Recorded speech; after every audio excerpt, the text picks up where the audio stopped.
Naka-red alert ngayon ang Armed Forces of the Philippines sa Central Mindanao bilang precautionary measures at upang matiyak na mapayapa ang rehiyon lalo na't may ilang mga grupo na tutol sa naturang kasunduan.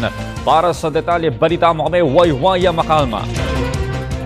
Isang araw bago ang makasaysayang peace agreement, red alert ang militar.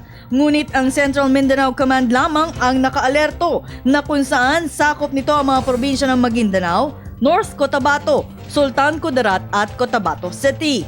Ayon kay Lieutenant Colonel Ramon Zagala, ito ay precautionary measure lamang na ginagawa ng mga area commanders upang makaresponde kaagad ang militar oras na may manggulo sa kanilang area of responsibility.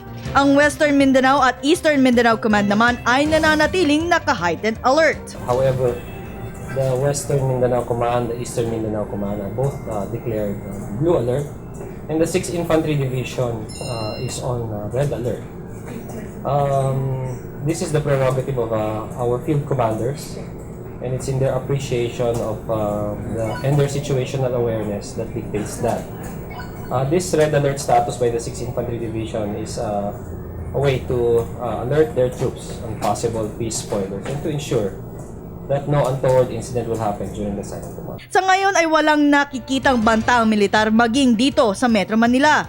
Katunayan, handa na ang militar mula sa Presidential Security Group para mapanatiling ligtas ang mga dadalo.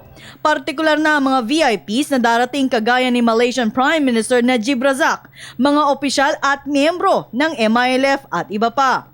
Samantala, isa ang militar na suportado ang makasaysayang paglagda ng Comprehensive Agreement of the Bangsamoro sa Palasyo bukas. Ani ni Zagala na sa pamamagitan nito ay maraming magbebenepisyo. Hindi lamang ang mga residente ng Mindanao, maging ang militar ay magbebenepisyo rin. We are very optimistic that this signing will be beneficial not only to the Bangsamoro but also for the armed forces of the Philippines and security forces who have been on a long-drawn fight with them.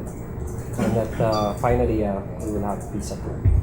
Para sa Telebisyon ng Bayan, Waywaya Makalma.